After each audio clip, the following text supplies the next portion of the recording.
Hello, everyone, and welcome to another episode of Sterling Live. My name is Caitlin Brower. I'm your host for Sterling Live, and I'm also Sterling's Director of PR and Social Media. We have a really awesome episode today. As you can see, I've got two guests above me here. So I'll go ahead and get them introduced. We'll get a little bit more from them too coming up. So we have Ryan Garman, Director of Healthcare. He has been on Sterling Live before. And then we have healthcare subject matter expert Rebecca Seiden. She is new to Sterling Live, so welcome to the both of you. And again, we'll get a little bit more detail from the two of you in just a second. But on the bottom, you can see that this is our topic today. We're going to talk about the need to innovate onboarding in healthcare. So Ryan and Rebecca, welcome to Sterling Live. I'd like to give you the opportunity to introduce yourselves to our audience. Ryan, I will start with you. Thanks, Caitlin. As you said, Ryan Garman, the director of our healthcare division.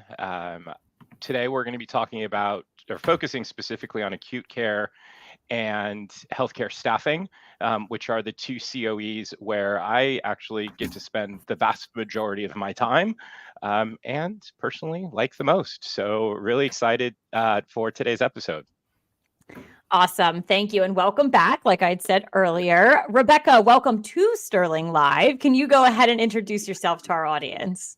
Sure. Thank you for inviting me here. I'm super excited for my first appearance on Sterling Live. I have been with Sterling for 5 years now, always with our healthcare division. Prior to Sterling, my background is in legal and compliance. And today I am a subject matter expert in our acute care center of excellence. I also spent some time in our healthcare staffing COE with my friend Ryan Garman here. So we are super excited to dive a little deeper into the onboarding challenges that are faced by our healthcare clients. Let's definitely go ahead and dive into it. And just for our audience to be aware, this is a really good duo we have here. So you're really going to enjoy the next 30-ish minutes or so. So I quickly want to remind our audience, if you're watching live on LinkedIn, Facebook, or YouTube, if you have questions throughout the episode, go ahead and put them in the comment section across all three of these platforms, and I'll get them over to Ryan and Rebecca as I see fit throughout the episode. I'd like to start by setting the stage. Why are we talking specifically for acute care and healthcare staffing? So Rebecca, I'll come to you first, and then Ryan, come and chime in. Sure. So I think for both acute care and healthcare staffing, the onboarding experience has just become more important than ever. This is probably due to a smaller pool of available clinicians and increased focus on cost management, but generally as a lack of transparency and disjointed tasks during the onboarding process, we're seeing increased fallout during the onboarding processes. And fortunately, as a result, a renewed focus on investing in automation and transparency.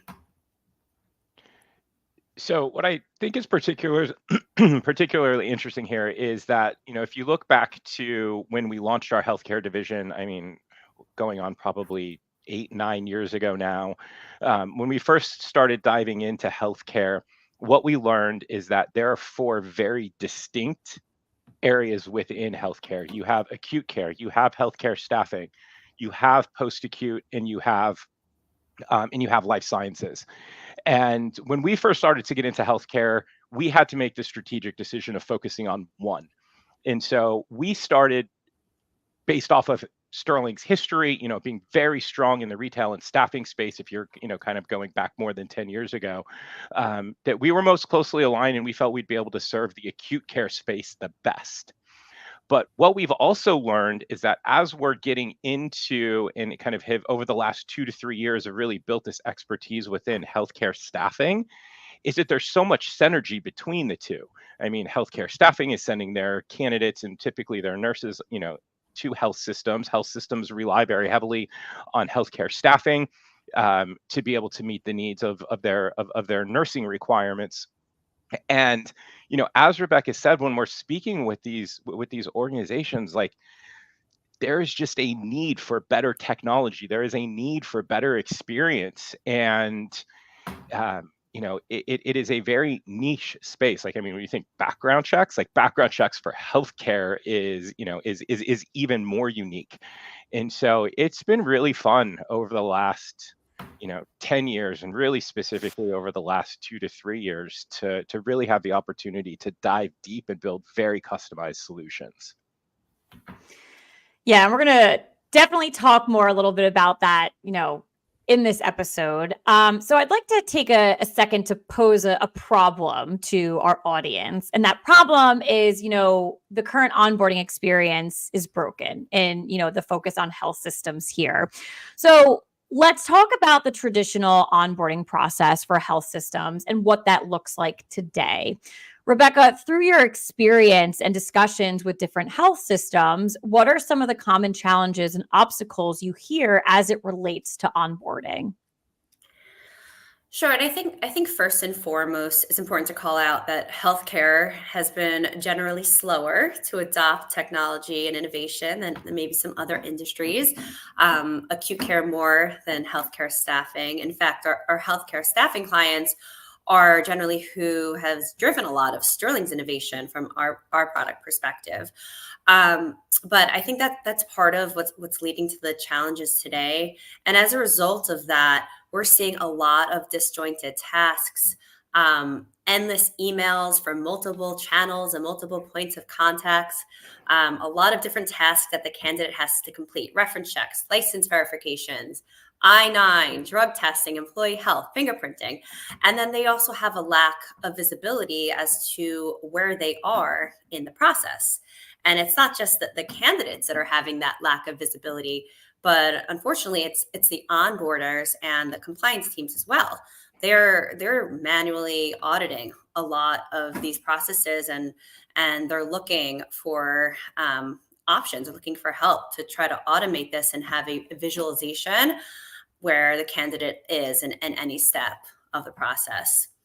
The other challenge that we're seeing is that onboarders are relying a lot on other departments within their healthcare organization to complete the onboarding process. So, for example, OC Health having to rely on their own employee health departments to get their candidates in the door and scheduled to complete their drug and health screening services.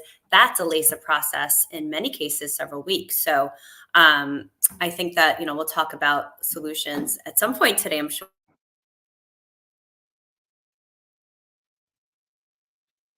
I think Rebecca might be frozen. Ryan, are there any other challenges that you're hearing?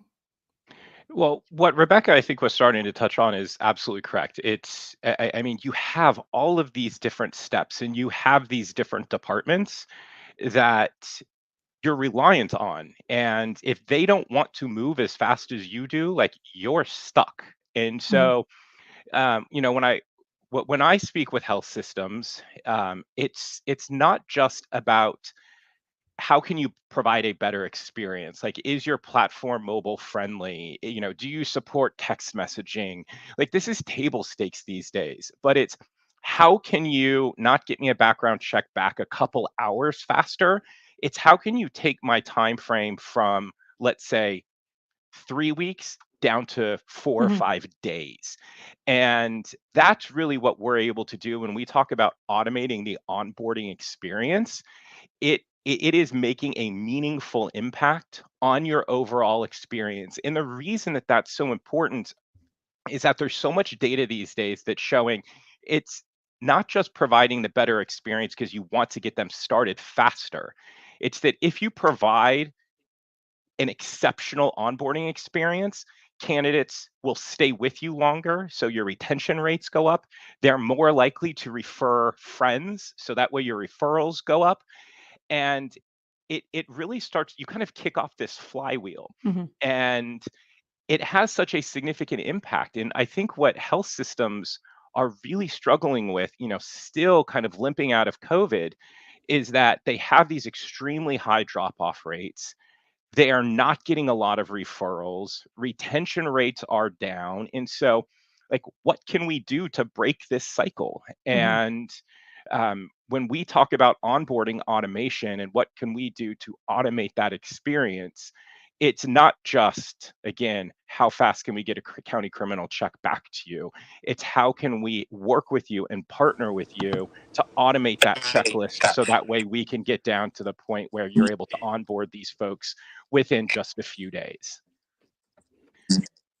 Rebecca, Welcome back. did I offend you so quickly? No, I promised I wasn't going to do this live. No, Of course, my Wi-Fi decided to go out it's in that very okay. moment. But looks like I'm back. Sorry about that. You're back. And that's the beauty of live. We're here, we're moving, and we're actually on to the solution. It's actually right where you left off, Rebecca. You were talking about us addressing the solution to these challenges. So I'll stay with you with what are some of the recommendations you can share with our audience to innovate and speed up the onboarding process? Sure. And I just wanted to make sure, can everybody hear me okay? Yes. Okay, perfect.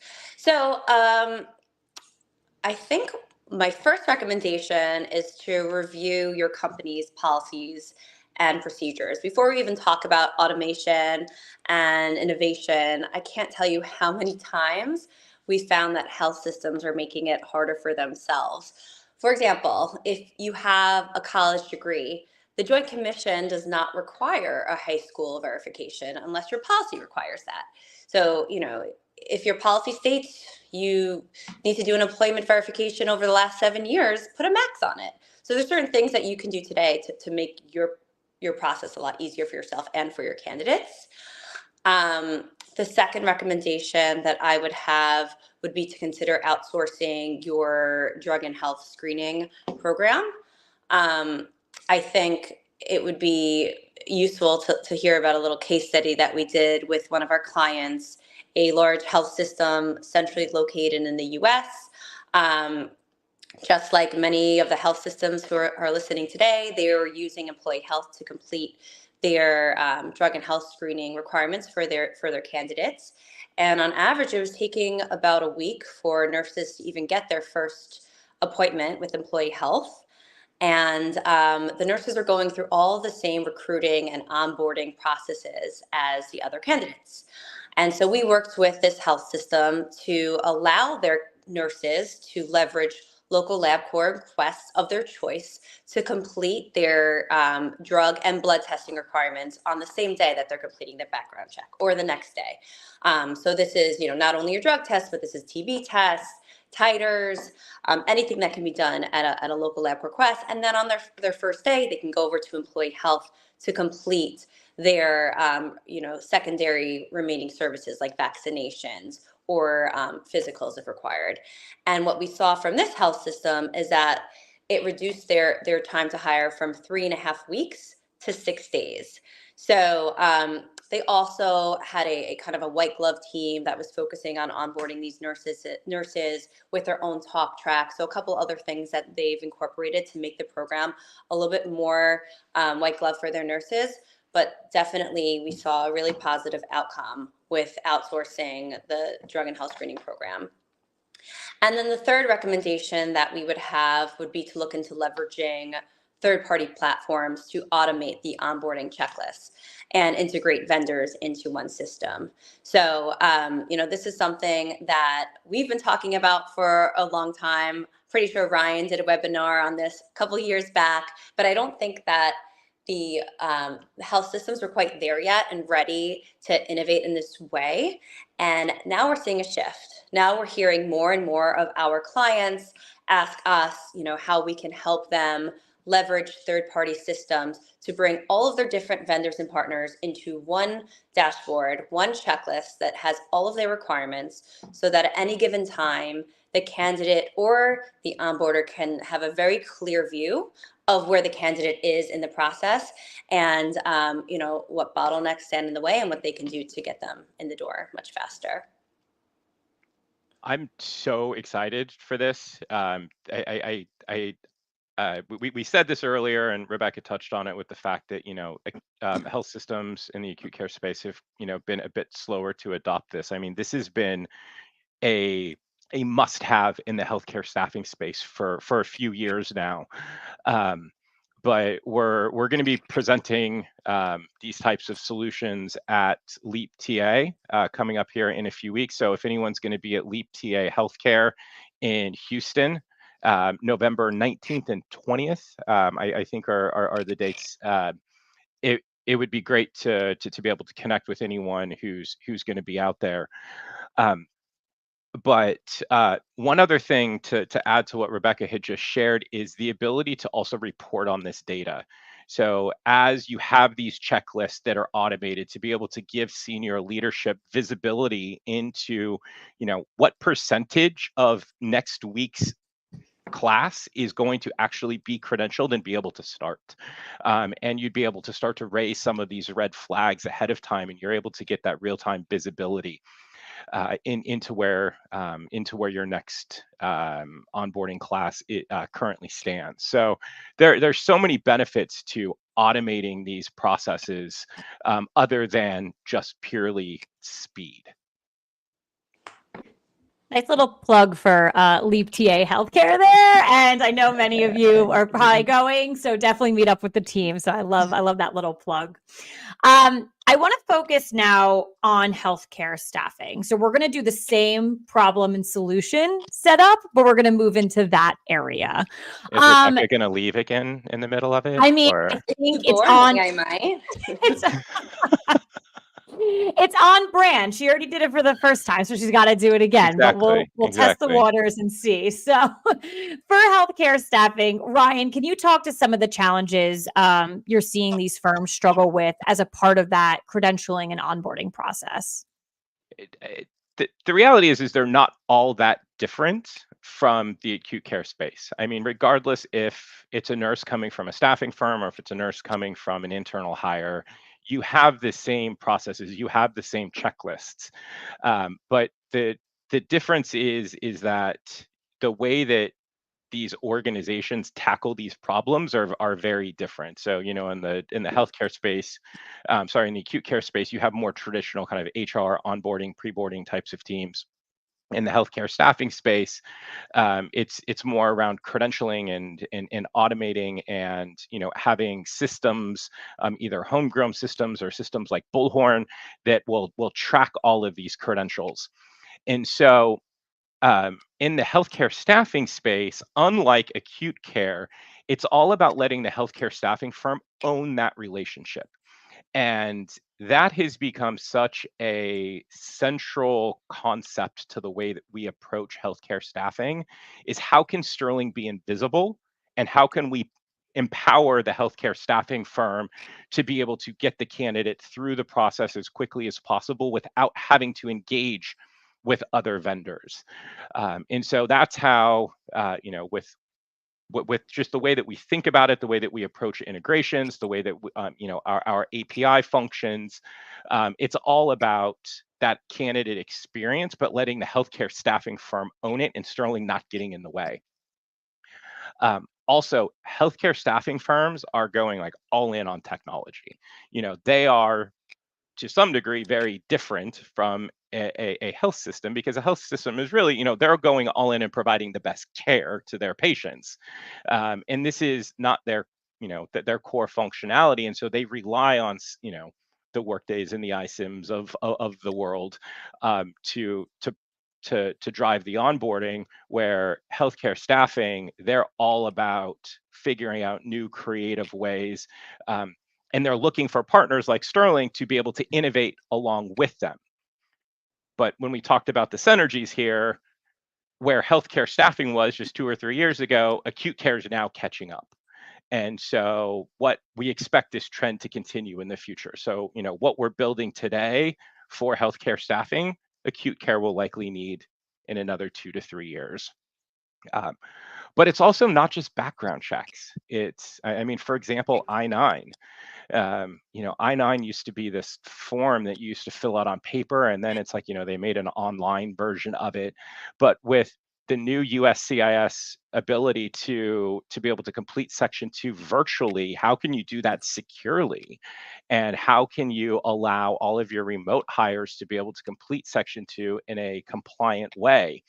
And again, when you look at the innovation of Sterling, we have those partnerships. We are able to complete Section 2 virtually for our healthcare staffing clients, because they can't do them there in person. So it's same basically flip it up in the air, approach it from a different angle, and that's why we look at healthcare staffing and acute care differently, but at the same time, they're very, very similar.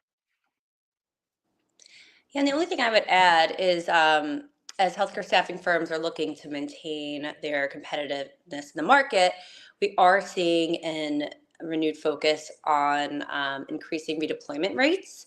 And I'm sure, Ryan, you'll talk a little bit about credentialing automation. And, we do think that if onboarding and credentialing automation are done properly, the cost to redeploy a former candidate is significantly less expensive and faster than a new candidate. No, it's 100% correct. And um, so when you think about the automation opportunities with candidates or employees that you're redeploying, in a perfect world, if you credentialed your candidate, your new employee at the time properly the first time, you may only need to redo the background check and the drug test. Hopefully you can reuse the titer and the physicals and the fit test and in the TB test that you did previously, and you're able to just pull those forward to the new assignment. So if you have a vendor that's able to partner with you like Sterling to empower you to set the program up properly, your redeployment rates and the profitability on those are going to increase significantly. Yeah, so let's dive into kind of these recommendations a little bit more. So similar to what we did earlier, we did the problem solution. So here's now speaking on that solution a little bit more. So the audience watching, Ryan and then Rebecca, please chime in kind of what are the recommendations here to improve that process? Again, both credentialing, onboarding, and the ideal goal is to make sure people are hitting that start date. So kind of how do we get there? So the recommendations that we're making these days is look at your teams that have the most humans on them. And that is probably the best place to start from an automation standpoint, because you're either able to redeploy those individuals to be able to provide your clients or your candidates and employees with a better experience, or you can just save money. And so we're finding that the teams that tend to be the largest within the credentialing world are the teams that are manually ordering background checks, drug tests, chasing results from clinics, um, and also doing these, insanely manual processes of comparing resumes to background checks to see, were all of the jurisdictions where the individual worked previously, on the background check, and do I have the full lived and worked versus just the lived, and putting processes around that to automate it from start to finish. How can you make sure that every jurisdiction in every city and state, every county that's on a resume and that comes back on the SSN trace is on the background check before it launches? Um, how can you make sure that the facility that they're going to, that they're getting the TB quantiferon and not a T spot or a skin test? And how can you make sure that those credentials are ordered properly up front? Sterling's put technology around all of that now. And so either if you're coming in again through our API, if you're coming in through Bullhorn, those orders will be placed properly from the very beginning. And then it all comes through as one order. The candidate can get one email with all the instructions on where they need to go to complete their drug and health screening services. But then also having your vendor able to chop up those results and deliver them back to you so that you can then store them separately as credentials so that you can then reuse them in the future. And so if we really get, super granular into this process, um, it's it is it it it again, it's looking at these teams that you have that are doing these like clunky processes that we've just put technology around. um, and then the other one that I touched on is chasing results from clinics. um, this is a huge pain point in the industry, and the reality is that clinics aren't going to start magically doing what they're supposed to do every day.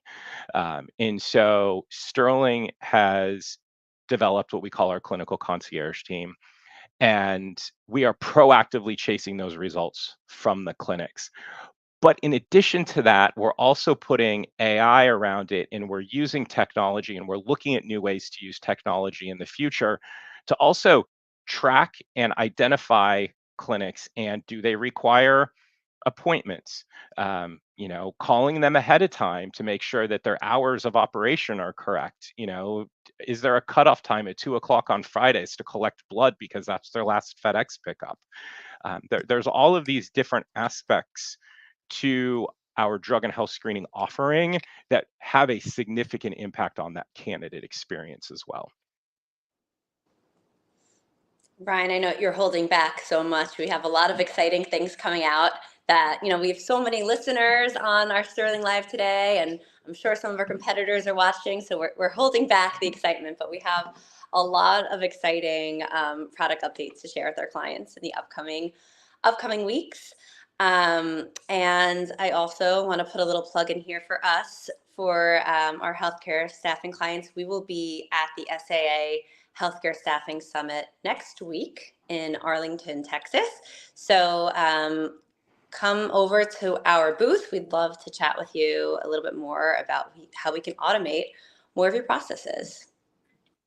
Another event plug. We are on the move in November. So I am excited for everyone to meet up with the two of you and to really just learn a lot more than what we've learned today.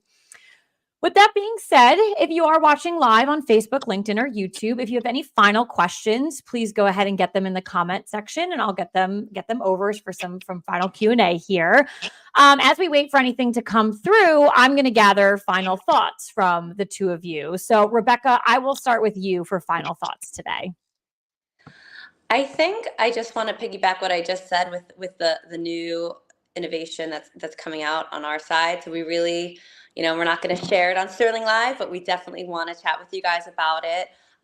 Sterling has a lot of resources invested into AI, and especially for our healthcare staffing clients, some really new things coming out. So come chat with us. We would love to tell you what's next. That's great. Ryan, final thoughts from you. Well, since I can't repeat what Rebecca just said, I will say that and I'll say this for both Rebecca and I. Honestly, these discussions are the fun part of this job. Helping you figure out ways to automate and to put in place programs and processes that will allow you to run your talent acquisition, onboarding, credentialing teams more efficiently and more effectively, and to use technology to do that is all part of the fun of this discussion. So that said, I'll put one other thing out there, is that Sterling's been doing this now for a very long time. We've been in the healthcare space now for 10 years, and Sterling's been around for 40, but there have been decades of innovation. And so whether you're talking to Sterling or you're talking to any other vendor out there, ask them for some type of visualization or for some type of way to show you how they innovate and what they've built over the years. And I think that's a really good way for you to get a sense of who's going to be innovating the most in the future, is to kind of look back historically and for someone to be able to, support. And I think it'll also give you a really good understanding of what capabilities that they have out of the box today. So it's one of the favorite things, or my favorite things to talk about. I know that Rebecca and I both love to talk about this, is not just kind of where we're going in the future, but also what we've done over the past 10 years and kind of have a chance to showcase that. So, and I think it's a question that isn't asked enough, and that would be my recommendation. I love it. It's a great way to close us out today. I do have one final CTA, though, for our audience. If you'd like to learn more about today's topic, as well as our acute care and healthcare staffing specific services, even a lot of that innovation we're talking about, visit our website. You can go to sterlingcheck.com/healthcare. Please also, too, Ryan and Rebecca, connect with them on LinkedIn. You're going to see them at the upcoming events we already spoke about. So I'll repeat them quickly for our audience. So SIA Healthcare Staffing Summit is next week, November 6th through 8th in Arlington, Texas. And then we have Leap TA Healthcare, November 19th to 20 in Houston, Texas. So Sterling is packing up and going to Texas to talk all things healthcare. So do not miss the opportunity to talk to the experts. With that being said, we have no final questions that have come through. So that is today's episode. Ryan, Rebecca, thank you for joining me today. Thank you for I hope having me. to see you again, Caitlin. Absolutely. And thank you to our audience, whether you're watching live or on demand. And I will catch you on the next episode of Sterling Live.